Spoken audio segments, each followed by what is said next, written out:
Start. Hey guys, আসসালামু আলাইকুম রহমতুল্লাহি ওয়া বারাকাতুহু। সবাই কেমন আছো? আশা করি সবাই ভালো আছো। আজকে শর্ট টেকনিক স্কুলের পক্ষ থেকে এইচএসসি পরীক্ষার্থীদের ফিজিক্স ফার্স্ট পেপারের ভেক্টর অধ্যায়ের যে বেসিক আছে তা নিয়ে আলোচনা করা হবে। আমি এখানে ভেক্টরের যত বেসিক, ভেক্টরের যত প্রশ্ন, জ্ঞান, অনুধাবন মোটামুটি যেগুলো বোর্ড কোশ্চেনে বেশিরভাগ আসে ওগুলো আমি এখানে তোমাদের জন্য তুলে ধরলাম। তো চলো আমরা দেখে নিই ভেক্টর। ভেক্টর প্রথমে আমাদের জানতে হবে রাশিটা কি। রাশি বস্তু জগতে যা কিছু পরিমাপ করা যায় তাকে রাশি বলে। বস্তু জগতে যা কিছু পরিমাপ করা যায় তাকে রাশি বলে। রাশি দুই ভাগে ভাগ করা যায়, একটি ভেক্টর রাশি, একটা হচ্ছে স্কেলার রাশি। ভেক্টর রাশি হচ্ছে এই রাশি প্রকাশ করার জন্য মান ও দিকের প্রয়োজন হয়। ভেক্টর রাশি প্রকাশ করার জন্য মান ও দিকের প্রয়োজন হয়। যেমন ভেক্টর রাশিগুলো হচ্ছে বল, বেগ, সরণ, ত্বরণ, ওজন। তোমাদের মনে রাখার জন্য ভ দিয়ে যেগুলো শুরু ওইগুলো হচ্ছে ভেক্টর রাশি। সরণ, ত্বরণ, ওজন একটা সিকোয়েন্স মনে হয়, বল, বেগ, সরণ, ত্বরণ, ওজন। বল, বেগ, সরণ, ত্বরণ, ওজন ভেক্টর রাশি। আর স্কেলার রাশির প্রকাশ করার জন্য শুধু মানের প্রয়োজন হয়। যেমন দ্রুতি, দৈর্ঘ্য, ভর, কাজ। ধ দিয়ে যেগুলো ওগুলো স্কেলার রাশি, ধ দিয়ে যেগুলো ওগুলো হচ্ছে স্কেলার রাশি। দ্রুতি, দৈর্ঘ্য, ভর, কাজ। তো ভেক্টর রাশির সংকেতকে তিনটি উপায়ে লেখা যায়। একটা হচ্ছে এ ভেক্টর, আবার এ ভেক্টর, আবার এ নিচে দিয়ে এ ভেক্টর লেখা যায়। তিনটি ভাবে ভেক্টরের চিহ্ন লেখা যায়। তারপর আমি তোমাদের কিছু জ্ঞান দেখাবো, এগুলো প্রায় বোর্ডের মধ্যে আসে। এই চলো প্রথমে হচ্ছে স্বাধীন ভেক্টর। যে ভেক্টরের পাদবিন্দু নির্দিষ্ট নয় তাকে স্বাধীন ভেক্টর বলে। অর্থাৎ এই ভেক্টরের, ধরো এটা হচ্ছে একটা ভেক্টর, এই ভেক্টরের পাদবিন্দুটি নির্দিষ্ট নয়, এটা হচ্ছে স্বাধীন ভেক্টর। আর সীমাবদ্ধ ভেক্টর হচ্ছে যে ভেক্টরের পাদবিন্দু নির্দিষ্ট তাকে সীমাবদ্ধ ভেক্টর বলে। যেমন এখানে ওপি, এটা সীমাবদ্ধ ভেক্টর, এটার পাদবিন্দু নির্দিষ্ট। আর এটা হচ্ছে নাল ভেক্টর বা শূন্য ভেক্টর। যে ভেক্টরের মান শূন্য তাকে শূন্য ভেক্টর বা নাল ভেক্টর বলে। শূন্য ভেক্টর বা নাল ভেক্টরকে জিরো ভেক্টর দ্বারা প্রকাশ করা হয়। আর একক ভেক্টর, যে ভেক্টরের মান এক একক তাকে একক ভেক্টর বলে। যে ভেক্টরের মান এক একক তাকে একক ভেক্টর বলে। আর যে ভেক্টরের মান শূন্য তাকে নাল বা শূন্য ভেক্টর বলে। তো গাইস, আমরা পরবর্তী আরেকটা জ্ঞানে চলে যায়, অবস্থান ভেক্টর। এটার আবার ব্যাসার্ধ ভেক্টর বলে। এটার সংজ্ঞা হচ্ছে যে প্রসঙ্গ কাঠামোর মূল বিন্দুর সাপেক্ষে কোনো বিন্দুর অবস্থান যে ভেক্টর দিয়ে নির্দেশ করা হয় তাকে অবস্থান ভেক্টর বলে। প্রসঙ্গ কাঠামোর মূল বিন্দুর সাপেক্ষে, ধরো এটা একটা প্রসঙ্গ কাঠামো, এটার মূল বিন্দুর সাপেক্ষে কোনো বিন্দুর অবস্থান যে ভেক্টর দিয়ে নির্দেশ করা হয় তাকে অবস্থান ভেক্টর বলে। যেমন ওপি এখানে একটি অবস্থান ভেক্টর, এটা আর দ্বারা প্রকাশ করা হয়। তারপরে আমরা চলো ভেক্টরের যোগ।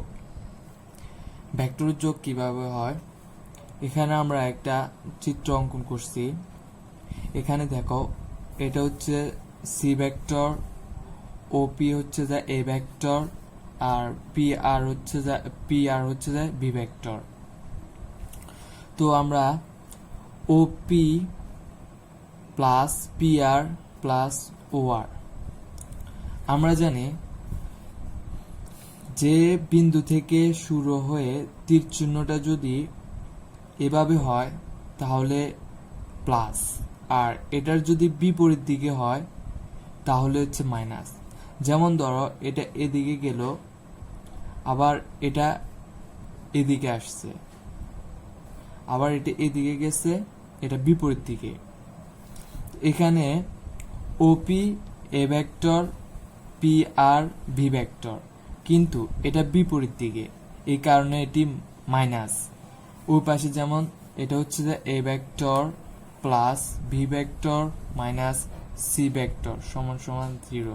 তো সিটার ওই পাশে নিলে হয় প্লাস, এই কারণে এটা হচ্ছে এভাবে। তো ভেক্টরের যোগ হচ্ছে এভাবে। তো পরের টপিক হচ্ছে সামান্তরিকের সূত্র। আমি সামান্তরিকের সূত্রটা পরবর্তীতে শেষের দিকে দেখাচ্ছি। এখন চলো অনুধাবন প্রশ্নে। ভেক্টরের কয়েকটা অনুধাবন প্রশ্ন আছে যেগুলো মাস্ট পরীক্ষাতে আসে। ওই ভেক্টরের অনুধাবনগুলোর প্রথম প্রশ্নটা হচ্ছে যায়, নল রোলারকে ঠেলাচ্ছে টানা সহজ কেন? নল রোলারকে ঠেলাচ্ছে টানা সহজ কেন? চলো আমরা প্রথমে একটা চিত্র আঁকি। এটা ধরো একটা নল রোলার, এটা রাস্তা। এখন নল রোলার টানার চেয়ে ঠেলা সহজ কেন? ধরো আমরা এদিকে এটা টানলাম এবং এদিকে এটাকে ঠেললাম। তো আমরা প্রথমে ঠেলাটা দেখি। ধরো নল রোলারকে আমি ঠেললাম, ঠিক আছে? আর এই নল রোলার আপাতত ওজন, নিজস্ব ওজন হচ্ছে ডাব্লিউ, কেমন? তো নল রোলারটাকে আমি যদি ঠেলি বা ঠেলা হয়, তাহলে এটার মধ্যে F বল প্রযুক্ত হয় এবং এটি অনুভূমিক, এটা হচ্ছে যায় তোমার অনুভূমিক বরাবর বল, আর এটা হচ্ছে উলম্ব বরাবর বল। তো তোমরা দেখো নল রোলারটাকে যদি ঠেলা হয়, তাহলে এটার আপাতত ওজন ডাব্লিউর সাথে অনুভূমিক উলম্ব বলটা যোগ হয়। এই কারণে এটারে ঠেলার সময় বেশি ঘর্ষণ বল বেশি হয়। এটার আপতন ওজন ডাব্লিউ প্লাস এটার যে উলম্ব বল সেটা যোগ হয়, এতে ঘর্ষণ বল বেশি হয় এবং চলার পথে বাধা সৃষ্টি হয়। এই কারণে ঠেলার সময় এটির কঠিন হয়। কিন্তু নল রোলারটা যদি আমরা টানি, তাহলে এর যে উলম্ব বলটা আছে এটা আপাতত ওজনের সাথে, নিজস্ব ওজনের থেকে বিয়োগ হয়, বাদ হয়।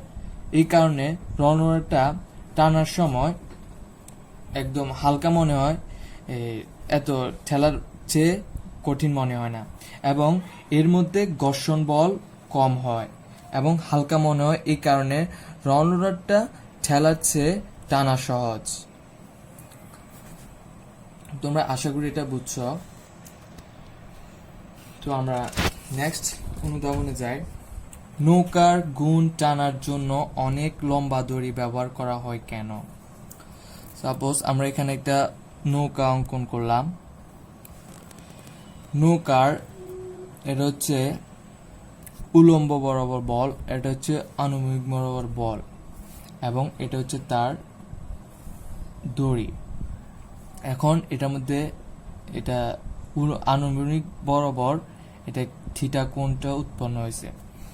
এখন এফ এক্স উপাংশটি, এফ এক্স অনুভূমিক উপাংশটি নৌকা সামনের দিকে এগিয়ে নিয়ে যায় এবং ও এফ ওয়াই উপাংশটি নৌকাকে তীরের দিকে নিতে চায়, এবং এফ ওয়াইটা নদীর যে স্রোত এটা তাকে প্রশমিত করে ফেলে।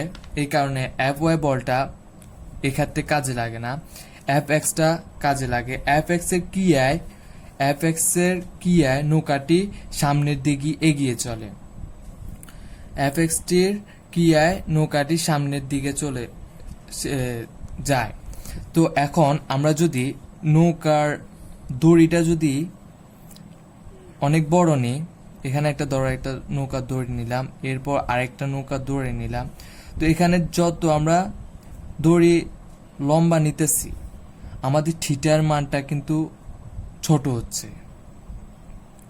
তো নৌকার দড়িটা যত বড় হবে, থিটার মান তত ছোট হবে এবং নৌকাটি খুব সহজে টানা সহজ হবে।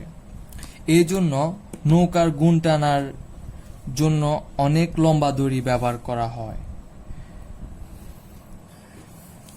আর তৃতীয় যে প্রশ্নটা, ট্রলি ব্যাগ হাতল লম্বা রাখা হয় কেন? ট্রলি ব্যাগ, ধরো সাপোজ এটা একটা ট্রলি ব্যাগ, এটার হাতলটা লম্বা রাখা হয় কেন? ট্রলি ব্যাগকে ও নন রোলার বা নৌকার মতো ঠেলাচ্ছে টানা সহজ। ট্রলি ব্যাগের হাতল লম্বা হলে টানার সময় সেটি অনুভূমিকের সাথে কম কোণ উৎপন্ন করে, ফলে টানের অনুভূমিক উপাংশ বেশি হয়, এতে টানা সহজ হয়। ধর এটা একটা ট্রলি ব্যাগ, এটা হচ্ছে ওর উলম্ব উপাংশ বল, এটা হচ্ছে অনুভূমিক উপাংশ বল।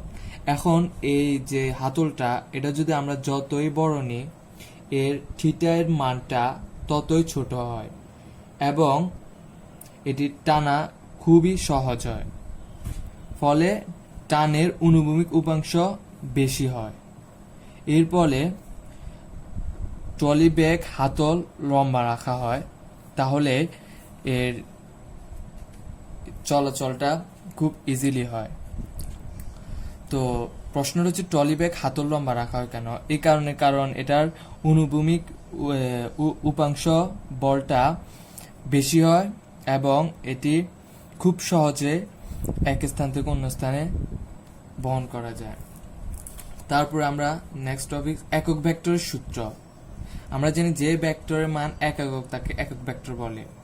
এক এক ভেক্টরকে এভাবে প্রকাশ করা হয়। এর সূত্র হচ্ছে যায় এ ভেক্টর বা এ, আবার এটারে মডুলাস দিয়ে এ ভেক্টরে দেওয়া যায়। এটার সূত্রটা হচ্ছে এটা,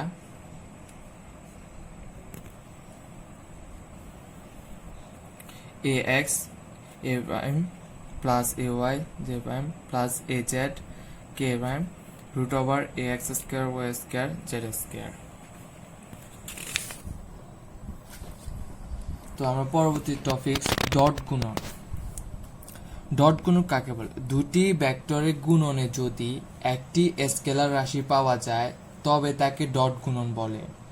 দুটি ভেক্টরের গুণনে যদি একটি স্কেলার রাশি পাওয়া যায় তবে তাকে ডট গুণন বলে।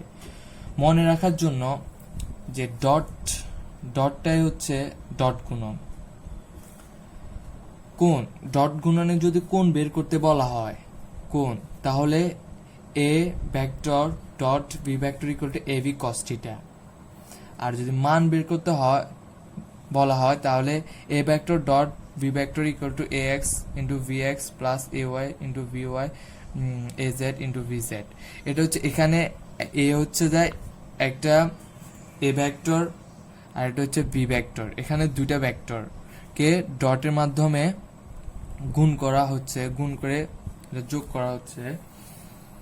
তো আরেকটা হচ্ছে ক্রস গুণন। দুটি ভেক্টরের গুণনে যদি ভেক্টর রাশির পাওয়া যায় তখন রাশি দুটিকে ক্রস গুণন বলে। দুটি ভেক্টরের গুণন যদি ভেক্টর রাশি পাওয়া যায় তখন রাশি দুটিকে ক্রস গুণন বলে। ক্রস গুণনের সূত্র হচ্ছে যায় এটা, এটা তোমরা দেখছো ক্রস আছে এই কারণে এটির ক্রস গুণন বলা হয়।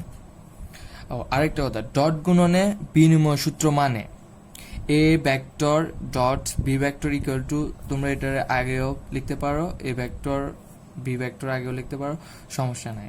কিন্তু ক্রস গুণনে বিনিময় সূত্র মানে না। ক্রস গুণনে বিনিময় সূত্র মানে না। এখানে যদি তুমি বি ভেক্টরটারে আগে নিতে যাও তাহলে অবশ্যই মাইনাস একটা দিতে হবে। এই কারণে এটা একটা নবীতি এমসিকিউ আসে, ক্রস গুণন বিনিময় সূত্র মানে না। তো আরেকটা টপিক হচ্ছে অপারেটর। অপারেটর কাকে বলে? অপারেটর হচ্ছে যে গাণিতিক ক্রিয়া একটি রাশিকে অন্য রাশিতে রূপান্তর করে তাকে অপারেটর বলে। যে গাণিতিক ক্রিয়া একটি রাশিকে অন্য রাশিতে রূপান্তর করে তাকে অপারেটর বলে। অপারেটরের মধ্যে অন্তরীকরণ আর যোগজীকরণ এই দুটো আছে। এই দুটোর মাধ্যমে অপারেটর, ভেক্টর অপারেটরটা অঙ্ক আসে অপারেটরের মাধ্যমে। তো ভেক্টর অপারেটরটা হচ্ছে যায়, এটা হচ্ছে ভেক্টর অপারেটরের চিহ্ন। এটা সূত্র হচ্ছে যে এটা হচ্ছে যায় del D by D X, এটা অন্তরীকরণ D by D X, I D by D X, J D by D X plus K D by D X. এটারে ভেক্টরে এভাবে লেখা হয়। তো ভেক্টর অপারেটরের সাহায্যে গ্রেডিয়েন্ট, ডাইভারজেন্স ও কার্ল নির্ণয় করা হয়। ভেক্টর অপারেটরের সাথে গ্রেডিয়েন্ট, ডাইভারজেন্স ও কার্ল নির্ণয় করা হয়। তো ডাইভারজেন্স কাকে বলে? ভেক্টর অপারেটর ডেল এর সাথে ভেক্টরের ডট গুণনকে ডাইভারজেন্স বলে। তো আমরা মনে রাখার জন্য ডাইভারজেন্সের যে ডট আছে এটা ডট গুণন। মনে রাখার জন্য খুব সহজে একটা টেকনিক, দিয়ে ডট গুণন হয়, দিয়ে ডাইভারজেন্স হয়। এই কারণে ভেক্টর অপারেটর ডেল এর সাথে ভেক্টরের ডট গুণনকে ডাইভারজেন্স বলে। আর ডাইভারজেন্সের সূত্রটা হচ্ছে যায় dvx by dx plus dvy by dy plus dvz by dz। এটা অন্তরীকরণের ক্যালকুলেশন। আর ডাইভারজেন্স শূন্য হলে এটা হয় সলিনয়েডাল ও ঘূর্ণনশীল। ডাইভারজেন্সটা যদি শূন্য হয় তাহলে সলিনয়েডাল ও ঘূর্ণনশীল। তোমাদের একটা এমসিকিউ প্রশ্নে আসবে ডাইভারজেন্স শূন্য হয় কেন, বা ডাইভারজেন্স শূন্য হলে কি হয়। এটা ডাইভারজেন্স শূন্য হলে সলিনয়েডাল ও ঘূর্ণনশীল হয়। এখানেও একটা মনে রাখার জন্য আছে, এই কারণে এটা ডাইভারজেন্সের সাথে তুমি খুব সহজে মনে রাখতে পারবে। তারপর হচ্ছে কার্লটা হচ্ছে ভেক্টর অপারেটর ডেল এর সাথে ভেক্টরের ক্রস গুণনকে কার্ল বলে। ভেক্টর অপারেটর ডেল এর সাথে ভেক্টরের ক্রস গুণনকে কার্ল বলে। তো এটা সূত্র হচ্ছে যে এটা। আর একটা নোট, কার্ল শূন্য হলে এটা হয় অঘূর্ণনশীল ও সংরক্ষণশীল। আর যদি ভেক্টর অপারেটর ডেল সাথে যদি কার্ল শূন্য না হয় তাহলে সেটি হয় ঘূর্ণনশীল ও অসংরক্ষণশীল। যদি শূন্য না হয়, এমসিকিউর মধ্যে এটা আসবে। আর পরের টপিক হচ্ছে আয়ত একক ভেক্টরগুলোর স্কেলার গুণফল। আর এটা হচ্ছে আয়ত একক ভেক্টরগুলোর ভেক্টর গুণফল। এগুলো এমসিকিউর জন্য আসে। তো তোমরা এগুলো মুখস্থ করবে। আই হলে জে হয়, তারপরে জে হলে আর কে হলে 1 হয়। মোট কথা এগুলোর মান হচ্ছে যায় 1। আর এটা যদি ভিন্ন হয় আই জে কে আই হলে এগুলো 0 হয়। তেমনি ভেক্টরগুলোর ভেক্টর গুণফল, এগুলো যদি ক্রস গুণনের ক্ষেত্রে যদি সেম হয় তাহলে এটা 0 ভেক্টর, 0 ভেক্টর। আর যদি সেম না হয় তাহলে বিপরীতটা সিকোয়েন্স একটা মনে রাখবে আই জে কে। তো আই জে হলে পরেরটা কে হলে আই, কে আই হলে জে। এভাবে তোমরা সিকোয়েন্সগুলো মনে রাখবে। এটা থেকে মাস এমসিকিউ আসতে পারে। তো আমরা পরবর্তী তোমাদের সেই সামন্তরিক সূত্র, এটা দিয়ে নদী নৌকা, বৃষ্টি ছাতা, মাঝি সাঁতারু, স্পিডবোর্ডের যে অঙ্কগুলো আসে তা দেখাচ্ছি। তো প্রথমে সামন্তরিকের চিত্রটা আমরা অঙ্কন করলাম। এখানে এগুলো হচ্ছে সন্নিহিত বাহু, আর এটা হচ্ছে তার লব্ধি। এখন ধরো একটা টিক্স মনে রাখো, এখানে যে ছোট কোণটা, বড় কোণ হচ্ছে যায় সবসময় আলফা। এই সন্নিহিত বাহুর যে বড় কোণটা সেটা সবসময় আলফা হয়। আর যে লব্ধির সাথে যেটা অনুভূমিকের সাথে সেটা হচ্ছে যায় থিটার কোণ সবসময় ছোট হয় আর আলফার কোণ সবসময় বড় হয়। আর বিপরীত কোণ এটা থিটা হলে বিপরীত কোণ থেকে আমরা জানি এটাও থিটা। তো মনে রাখার জন্য তোমরা সবসময় নদী নৌকার যে অঙ্কগুলো আসবে, ছোট কোণটি সবসময় থিটা আর বড় কোণটি সবসময় আলফা। আর এখানে নদী নৌকার ক্ষেত্রে ধরো এটা হচ্ছে ধরো নদীর পার, আর এটা হচ্ছে নদী, আর এটা হচ্ছে নৌকা, নৌকা না, ধরো তার প্রস্থ। তো আমরা জানি সবসময় এটার আমরা স্রোত, নদীর স্রোত ধরছি, ফিরে আমরা সবসময় নদীর স্রোত ধরি, আর কিউরে আমরা নৌকার ভ্যাগ ধরছি। তো এখানে কিউ ভেক্টর, এখানে পি ভেক্টর। তো এখানে কিউ ভেক্টর থাকতে পারে, আবার এখানে পি ভেক্টর থাকতে পারে, যে যেটা এখানে ইউজ করে। তো সবসময় মনে রাখবা, যে মানটা মনে রাখার জন্য, যে মানের দিক পরিবর্তনশীল, ওই মান উপরে বসে এবং নিচে বসে। এটা সূত্রের ক্ষেত্রে তোমরা সূত্রগুলো দেখো, এখানে 3টে সূত্র। নৌকা নদীর যে সূত্র, এখানে 3টা লব দিয়ে আর ইকুয়াল √ওভার P square plus Q square plus 2 P Q cos alpha, আর tan theta equal to Q sine alpha by P plus Q cos alpha. এখানে কস আলফাটা হচ্ছে যায় বড় যে কোণটা ওইটা, আর থিটা হচ্ছে ছোট কোণটা। তোমরা এখানে সহজে, যদি তোমাদের এখানে পি এর জায়গায় যদি কিউ দে, আর এখানে যদি কিউ জায়গায় পি দে, তাহলে তোমরা সূত্রের মধ্যে পেঁচা ফেলবা। এই জন্য একটা ট্রিক্স মনে রাখবা, যে মানের দিক পরিবর্তনশীল ওই মানটি উপরে বসে এবং নিচেও বসে। তার মানে কিউটি পরিবর্তনশীল। কিউটি হচ্ছে নৌকার ব্যাগ। নৌকা সবসময় পরিবর্তনশীল। নৌকা এটা এদিকেও যেতে পারে, এদিকেও যেতে পারে, সোজা যেতে পারে, এক এক সময় এক এক ব্যাগ নৌকার। এই কারণে নৌকার ব্যাগটি সবসময় পরিবর্তনশীল, এই জন্য এটা উপরে ও নিচে বসে। কিন্তু নদী সবসময় একদিকেই যায়, এই কারণে নদীর স্রোতটা দিক পরিবর্তন করে না, এই কারণে এটা নিচে একবার বসে। তো এখানে যদি তোমাদের কিউ দেয়, তাহলে তোমরা এখানে কিউ দিবা, পি দিবা, আর যদি এখানে পি দে, তাহলে তোমরা এখানে পি দিবা, যার যেটা সুবিধার্থে। আর এখানে তোমাদেরকে কিউর মানও বার করতে বলবে, পি এর মান বার করতে বলবে, আলফার মান বার করতে হবে, থিটার মান, যেটা বার করতে বলে। এই সূত্র দিয়ে তোমরা নদী, নৌকা, মাঝি, সাঁতারু, তারপর হচ্ছে স্পিড বোট, বৃষ্টি সাঁতারটা হচ্ছে যে এটা, এই 3টা। আর তৃতীয় সূত্রটা হচ্ছে সময়। যদি বলে কত সময়ে নৌকাটি ওই পারে পৌঁছবে, তাহলে T equal to D by Q sine alpha. আলফাটা হচ্ছে সবসময় বড় কোণটা হচ্ছে আলফা। তো আমরা ছাতা বৃষ্টির যে অঙ্কগুলো আছে ওটা একবার লক্ষ্য করি।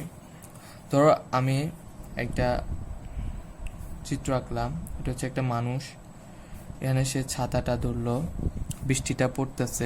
এটা হচ্ছে তার উলম্ব উপাংশ, আর এটা হচ্ছে অনুভূমিক উপাংশ, ভূমি।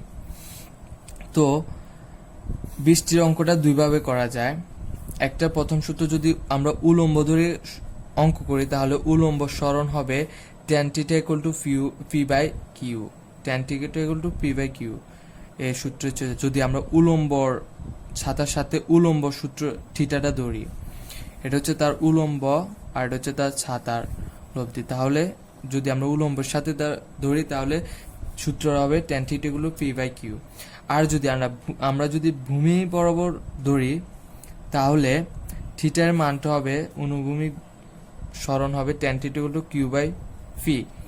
এই সূত্রটা আসছে আমাদের এই সূত্র থেকে, tan theta equal to Q by sine alpha by P plus Q cos alpha. এখন আমরা যদি সাইন আলফার মান, এটা হচ্ছে 90 ডিগ্রি, তো এখানে সাইন আলফার মান যদি বড় কোণটা সেটা থিটা হচ্ছে ছোট কোণ, আর হচ্ছে আলফা, এখানে পুরো বড় কোণটা হচ্ছে যায় আলফা।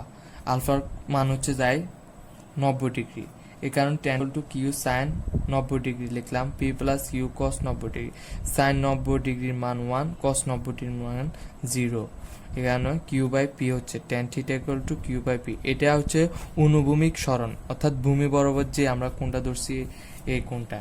এভাবে বৃষ্টি ছাতার অঙ্ক দুইটা সূত্রের মাধ্যমে করা যায়। তো আমরা পরবর্তী প্রশ্ন কিভাবে আসতে পারে তার একটা ব্যাখ্যামূলক দেখাচ্ছি তোমাদেরকে। প্রশ্ন হতে পারে, ধরো এটা নদী, এটা নদীর স্রোত। পি ভেক্টর ইকুয়াল টু আমরা ধরি নদীর স্রোত, আর কিউ ভেক্টর ধরি নৌকার বেগ। এটা হচ্ছে তার নদীটার প্রস্থ, আর এটা হচ্ছে তার ও থেকে ডি এর পর্যন্ত এক্স মিটার।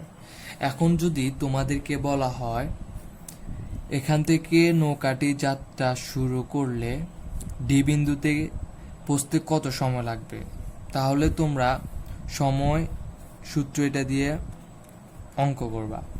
আর যদি বলে নৌকাটি যাত্রা শুরু করে ডি বিন্দু পৌঁছায়, তাহলে যদি ডি বিন্দুতে পৌঁছে তাহলে কত সময় বা কত কোণে নৌকাটি পৌঁছাবে। তাহলে আমরা সবসময় ধরছি ছোট কোণটা হচ্ছে যে থিটা, আর বড় কোণটা হচ্ছে যায় আলফা। ছোট কোণটি থিটা, বড় কোণটি আলফা, এটা সবসময় মনে রাখবা। তো এখানে যেহেতু এটা থিটা কোণ আমরা বিপরীত কোণ পাই, এটা এখানে এটা থিটা কোণ হলে এটাও থিটা কোণ হয়, বিপরীত কোণ থেকে আমরা এটা পেলাম। তো তাহলে আমাদেরকে বের করতে হবে থিটা এর মান। আমাদের বড় আলফার মান দেওয়া আছে, বড় কোণটির মান দেওয়া আছে 60 ডিগ্রি।